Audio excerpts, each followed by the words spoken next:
A super awesome webinar. I think we'll get started now. So my name is Jordan. I'm the event manager here at Capital Bike. This is in preparation of Fall Go by Bike Week, which we have starting next week on Monday. We're running Monday through Friday, October 3rd to the 7th. We have 10 really exciting celebration stations. 50% of our stations are new. So we're going right up the peninsula. We have Saanich and Sydney and some really great stations. We have an exciting closing barbecue, October 7th from 4 to 6:30 p.m. at our Switchbridge location. You'll get free hot dog from Save On Foods and a cookie from Floyd's. If you vlogged your rides, we have also over $15,000 worth of prizes. So we're gearing up for a really exciting week.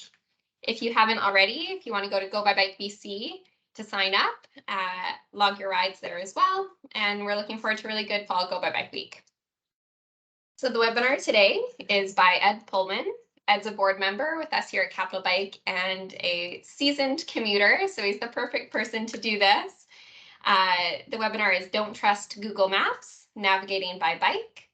We'll run the webinar for approximately 30 minutes. We'll take questions at the end. I just wanted to let everyone know that we are recording this just so we can use it for future webinars.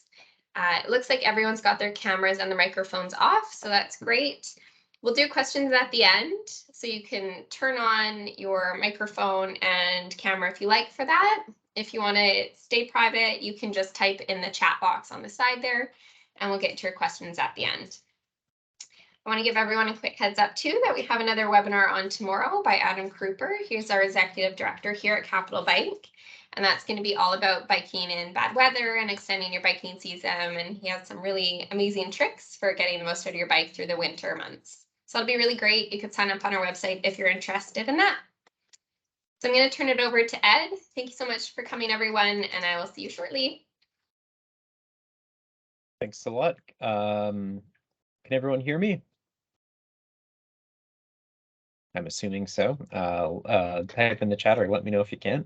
So my name's Ed Pullman. I unfortunately don't have a camera today, so here's a picture of me at the Go by Bike Week spring event that we had at Fernwood Square.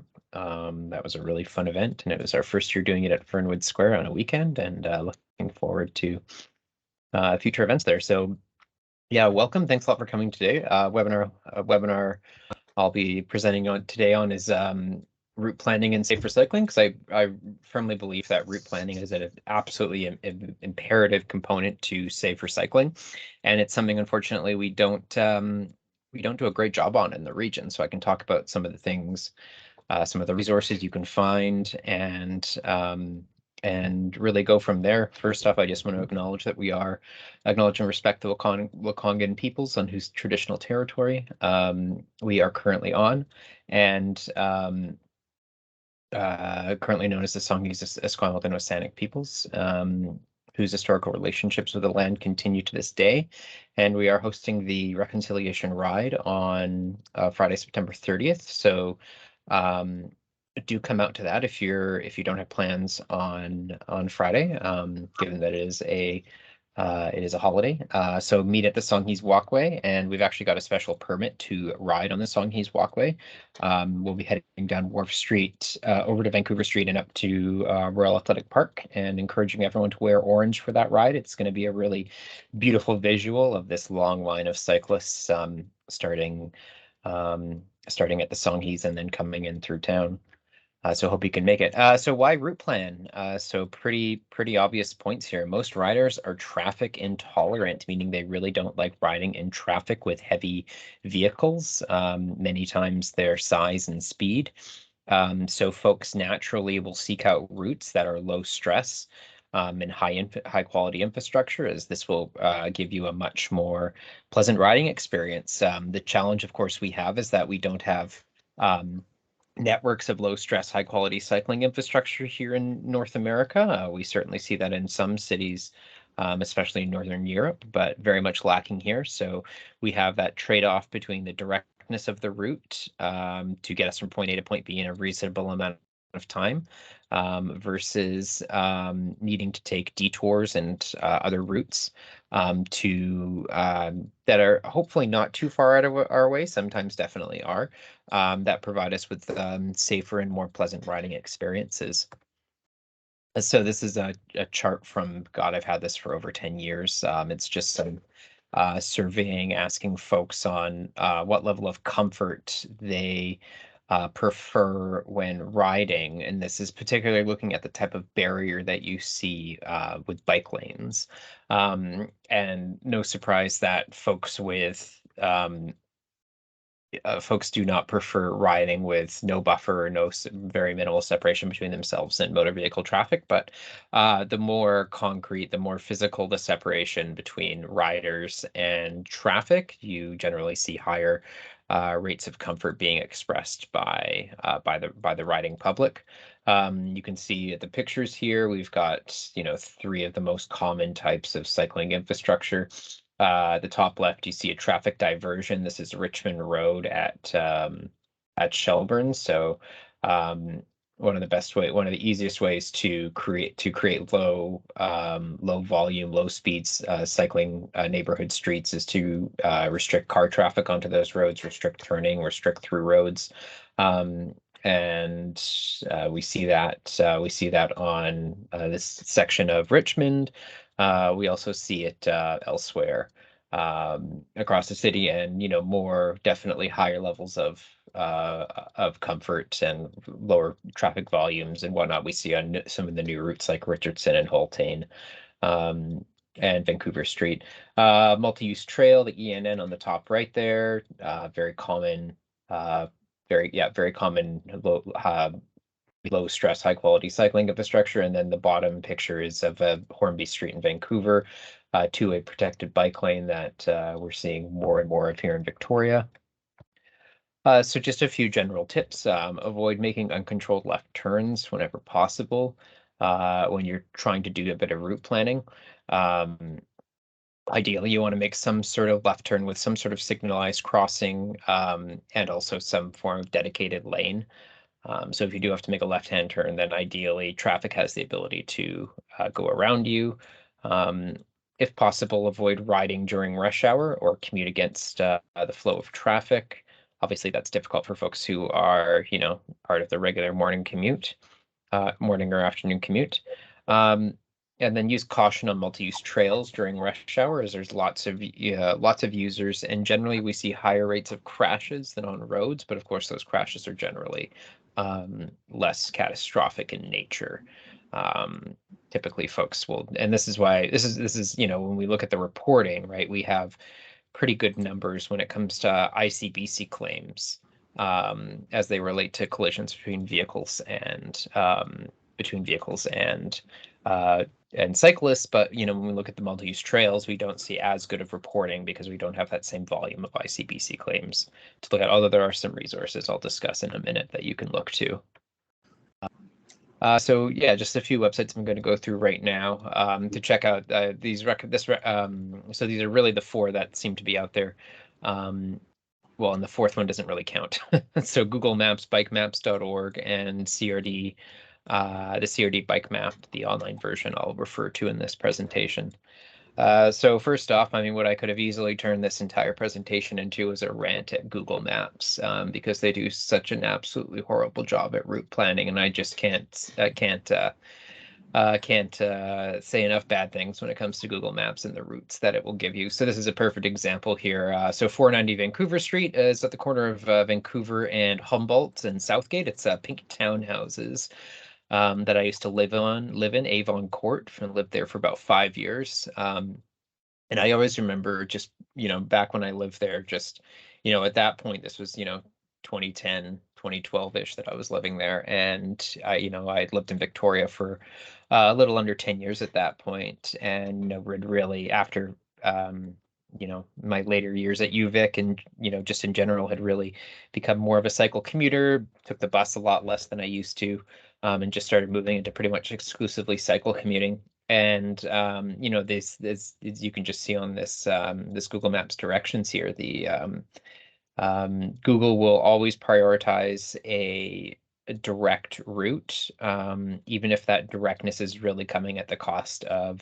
safety and comfort. So a perfect example here is Vancouver Street. As you can see, in all instances, Google is suggesting you take Cook Street, suggesting you take Cook Street over Vancouver Street, which is also a reflection of the higher cyclist volume counts that you do see on Cook Street. Like, Google isn't dumb; it knows that cyclists do take Cook Street, and a lot of them do, because it's for a lot of cyclists traveling, it's a more direct route than Vancouver Street. But of course, as I'm sure everyone, just about everyone on this call knows, that Vancouver Street does have some improvements designed to reduce vehicle volumes and speed, and offer protected bike lanes as well.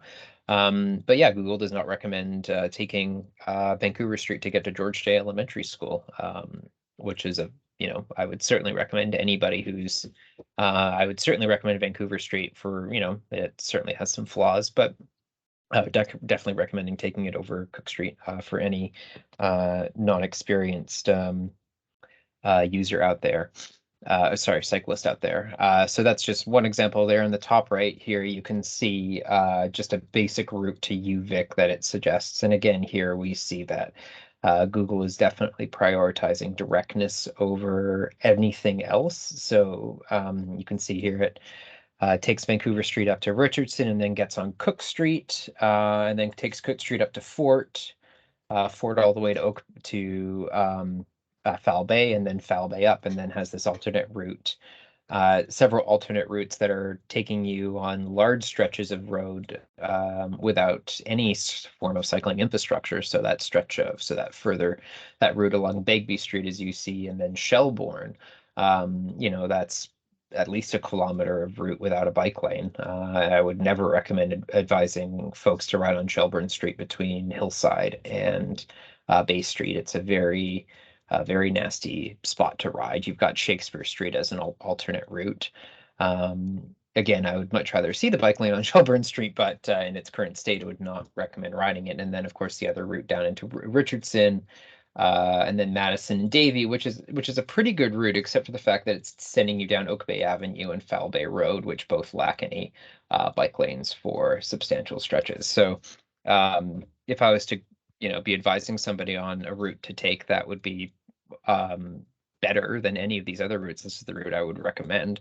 Vancouver Street straight up to Princess. Do a little cut through to get onto Cedar Hill Road, where they've City of Victoria's installed a new cut through to get through to Bay Street, and then up to Haltane to Dean, Dean up to Camosun College and Lansdowne, where they've got a new multi-use path, and then onto Henderson, which is easily the lowest section of infrastructure on the ride, because the bike lanes on Henderson are technically only 12 hours, because Oak Bay is a very backwards municipality who thinks 12-hour bike lanes are okay. Sorry for the rant. Yeah, so this is definitely the safest route, and you have to construct it yourself from Google. Google would never recommend that you take this route. So it's definitely a major issue when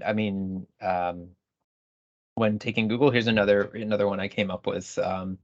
So get a lot of requests to Capital Bike on safe cycling routes, and I've seen a number of requests from hospital staff asking for a safe route to the Royal Jubilee Hospital. And so you can see here on the top one, this is the default route that Google gives you with a few other alternatives. And as you can see, the initial start of the route is absolutely horrendous. It wants you to go down Blanchard Street, wants you to get off the safe trail, once you get off the Galloping Goose Trail at Uptown, and then hop up to Blanchard Street, and then take Blanchard all the way down to Finlayson, and then somehow cross 3 lanes of traffic and make a left turn onto Finlayson.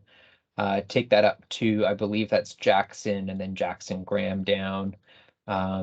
And then get yourself on the Blackwood Haltane connector and into the hospital. So that's just an atrocious route. There's no other way to describe it, really. So if I was advising somebody to take a route, I would definitely recommend taking staying on the Galloping Goose Trail, getting off at Tolme, doing some cut through in the Hillside Quadra neighborhood that you can that you can see taking you through some trails, connecting you up to a trail through Topaz Park, and then cutting across, well, that's onto Glasgow, and then cutting across Topaz, and then getting yourself on the Hultane connector to the hospital. So, but again, Google does not make any of these suggestions to you or anything really of the sort. So, and you can also see the trip distances are very comparable. So, 7-ish kilometers in the other routes and 7.2 kilometers in the route that I came up with as well. So, we'll do this at the end, actually. I'll see how I'm doing for time, but if anybody has suggestions for routes that they'd like me to type in into Google and offer alternatives, I'm very happy to do that. So CRD Bike Map, this is the bike map. If you just Google CRD Bike Map, and it'll take you to the CRD's website, and then they give you the option of looking at a version of their map online that you can move around and take a look at. And this is definitely a step up from Google, because it really gives you just gives you a little bit of an idea of what type of road you're riding on, but as you can see, it's still pretty incomplete. So you see the green stuff is, high quality protected infrastructure or multi-use trails, which is good. And then the red stuff is obviously very uncomfortable routes. And then you've got the orange, which is everything else essentially. And so it unfortunately doesn't give you much of an idea of the quality of the varying qualities of some of the routes. So, for instance, they've just done upgrades to Hultane and Richardson Street, and they're kind of being depicted as the same color as they're being depicted as the same color as like King, Beach Road or Dallas, other sections, or Lamson Street and Esquimalt, Cabarrot Bay Road. So other sections of roads that are on arterials are definitely much busier collector streets, or much busier streets, unlike some of these other neighborhood routes, which I believe the issue is they don't have proper numbers on the vehicle volumes on those streets, so they're not able to properly classify them as AAA. But again, it's leaving a lot of ambiguity open. And then plus you can see that each municipality has different ways of categorizing their roads. So we have a lack of standards across the region. So while in Esquimalt, you can see that Lamson Street, Esquimalt staff have said, okay, well, that's shared route. But then you look up in Saanich, so you just look up into the Tillicum area, and suddenly you see here that there's no suggested routes at all. So I live in the Gorge Tillicum area, so this is really a beef for me, because you don't have any information from this map on what's a good east-west connecting route to get through Tillicum. The assumption here is Obed, and so above Obed is a road called Matic, which folks who live in the area are probably familiar with. Obed and Matic are much better routes to take for cycling than Gorge or Burnside, but you wouldn't know that from looking at this map. So I've definitely had various email exchanges with folks at Saanich and CRD about this, and unfortunately there doesn't seem to be easy resolutions to any of those things. So yeah, as I was saying, my point, lack of standards for adding routes across regions. So example, some routes in Saanich missing due to having more than 1,000 cars per day, which is actually above provincial road standards but then of course that is not a metric that is being used by other municipalities. So it's, yeah, a bit of a mess.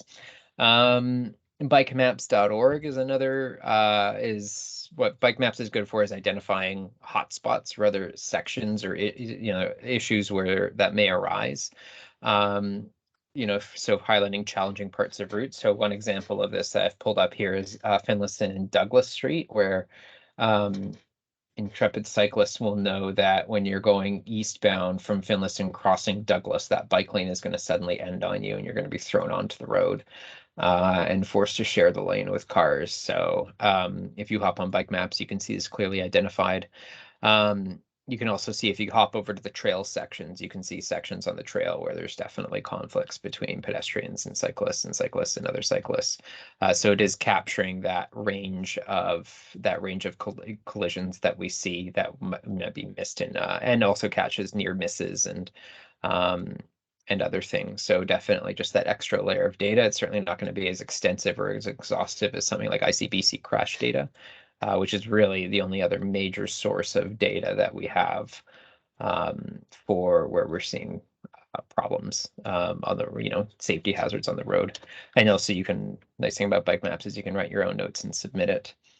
So the last one I just want to talk about quickly is Vancouver, this website, vancouver.bikerouteplanner.com. So it gives you different route options for. I mean, first thing I should just say is what an amazing job Vancouver has done in building out good cycling infrastructure. If you haven't been over in the past, 5 years to ride around Vancouver on their infrastructure, it's quite fantastic. Everywhere where you see green on that map is where there's a safe cycling route. So they've really done a great job of creating a lot of good cycling routes to get you around Vancouver. So, with that in mind, this map will exclusively direct you on those routes and give you a bunch of options for things like avoiding pollution with excess vegetation, least amount of elevation gain, or the smallest hills. But unfortunately, it's not available in Victoria. So I'm currently trying to figure out if there's anything we can do to get a function like this, route map like this in Victoria, because you can scroll over to Victoria, but nothing there on it. And that's about it from me. So very happy to we're at 20 past. Yeah, we're so very happy to take some questions from folks, or if you have any desires to know of safe routes or ideas that you have, welcome to pose them to me. You're also welcome to send an email to info@capitalbike.ca. I'm always very happy to answer any emails that folks have with route planning questions, and only ask that you consider a membership in Capital Bike as a payment.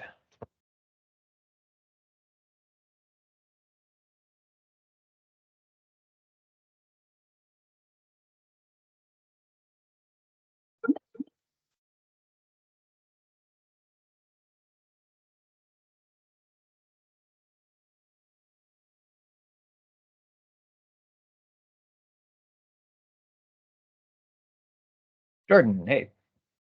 So I think we've got some questions in the chat there, Ed, that a couple people have asked. Yeah. Do you want me to read them out to you, or? Yeah, that would be great, actually. Okay. I'm gonna hop onto Google Maps so I can go around and. Yeah, so we have someone asking, what route planning for the city of Nanaimo? Route planning, city of Nanaimo. Geez, my knowledge of Nanaimo is very limited, I must admit. In terms of cycling, my knowledge of cycling around Nanaimo, it consists of getting through it to go up island or south. I've spent very little time getting around Nanaimo. But I do have a few contacts in Nanaimo. I would be very happy to direct you to, who would be able to assist you with that. So I'm happy to connect with you after the meeting about that. Okay, we have another question. How do you access the small cut-throughs that you see when driving Shelbourne between Bay and Hillside? Small cut-throughs between Bay and Hillside. I mean, yeah, so you've got the Bowker Creek between Bay and Hillside, actually. The only one that I'm really And aware. it's Natalie Barnes. I asked that question. Oh, hey, yeah, hey. So when you are driving up Shelbourne, kind of like where the old folks' homes are and all that along between Bay and Hillside, on the right, there's all these little signs that show a little bike, like bike and pedestrian path, but I have never figured out how to get to them from the Oak Bay side. Do you have any idea? And is that on? I didn't see that on the CRD map. That CRD map. So hop and look at it. Might have to go exploring this weekend. Yeah, I mean the challenge though is even if it has it, is there a safe route to get through? And the other issue is so a lot of those pathways have been intentionally left off this map because of the lack of width between cyclists and pedestrians. So you can see because if you like Carrick Street, I believe there's a cut through on Carrick, and it's actually not showing here. Let's see here. Yeah. So this is a good example where Carrick Street, if you look on Google Maps, it's going to show you the connection here. But they're actually not putting the connection here on CRD maps because of the lack of width, which is unfortunate because, I mean, you don't see a lot of volume on those cut throughs at all, the very, very low levels of volume. The other challenge is, so, I don't, so there is definitely a chance for conflict, but, generally it's, for the most part, you're probably going to be okay. The other issue, and then, yeah, here we also see it on Newton. The other issue is the curb cut. So if you're riding a cargo bike or another larger bike, or you're just not somebody who can easily lift your bike, how difficult is it going to be for you to get from the connecting trail down onto the street level and off the sidewalk? So you might not have any of those properly. Yeah, those connections might be a challenge. And I guess if you're coming from just in general, I mean, I kind of think your best bet is Townley in a way. Because you've got the cut through up to Pearl, but then I guess the other challenge is I don't think you have a light on Pearl Street necessarily. Because of course, if you're coming to any arterial road like this, you ideally want to have a crosswalk to cross at, in case you've got, in case you're traveling during rush hour and you've got high vehicle volumes. Thanks, that's awesome. I appreciate it. Yeah. Okay, we've got some more questions here. Someone says, I don't really understand some of the roads that just slap a bike picture and chevrons onto the road without changing anything else. Is this just to indicate that this road is already considered safe for cycling and that they just want to show the suggested riding positions on the road? It's definitely not safe for cycling, and sharrows have been pretty shown to do that. And again, there's no real standard. So what sharrows should be showing you is where to ride on the road, ideally to avoid the door zone from vehicles. But but there's just that's the ideal that sharrows should be achieving. But I would not be trusting municipal staff to properly be indicating that on the road. I mean, sharrows really indicate where, I mean, an example of where there's a sharrow is at Finlayson and Douglas Street when you're crossing. So no, sharrows are really a failure on many different counts because really they're intended to. Oh yeah, there's that beautiful sharrow right there. You see that one? Yeah, just cars driving over it, right? So they're intended to show you to be alert for cyclists, but yeah, but relying on education over infrastructure to change driver behavior is always going to be a failure. So I would say contact the municipality and ask them why there isn't a bike lane there. And I mean, to be fair, I know what the answer is going to be. It's like, why there isn't a bike lane on this stretch of Finlayson? It's because it's a very narrow stretch of road. But, the more emails they hear to the effect of there needs to be change here, the more likely they are to change it. So, and feel free to email us and let us know about that particular one. Great. Okay, we've got another question here. Can you tell us how to use Google Maps to make better routes? What to look for in maps to make better routes for ourselves? I mean, this is the challenge, right? Is that you need to have the knowledge. You need to have the knowledge of those routes. So going back to my example of going up to UVic. So just going to Google, typing in my old address here. Is just you need to have the knowledge of those routes. And unfortunately, you don't get that knowledge until you've had the experience of riding. So I mean, what you could do, for instance, with a route like this, is you could try to cross-reference it with the CRD map and try to figure out if there's a better route to take.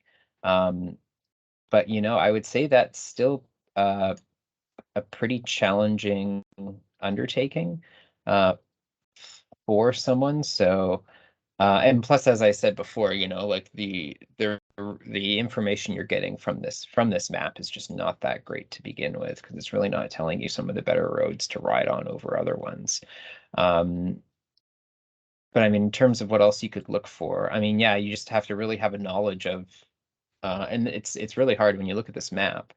How you're supposed to know how to change the route. I would say zoom in and just look at where there to be routes that you'd be interested in taking. So in this particular instance, I mean, Haltane is definitely one to be taking, because it's just such a better route for so many ways. So we could try dragging this up here and seeing what suggestion it comes up with here. And we can see it's a better suggestion, but it's still not a great suggestion. I mean, we could try moving over and like, I mean, just look at that, right? Like how frustrating can you get? It's advising us to change the route. So this is another thing, right? The amount of work you have to go into when using Google Maps to adjust routes is pretty ridiculous, because Google just doesn't know. Google doesn't know that at Princess Avenue, there's now a safe crossing for you to get over and then connect onto Cedar Hill Road here. I mean, I think really it's probably a question for us to take the city of Victoria and say, well, what can you do to communicate with Google to promote safer cycling routes? Because, I'm assuming that Google doesn't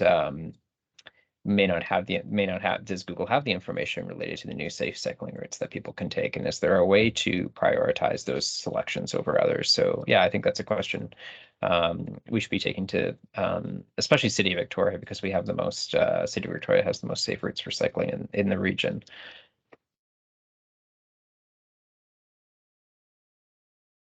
We've got one more question, and if anyone else has a question, please type it into the chat now, or you can raise your hand. But the last one I'm seeing,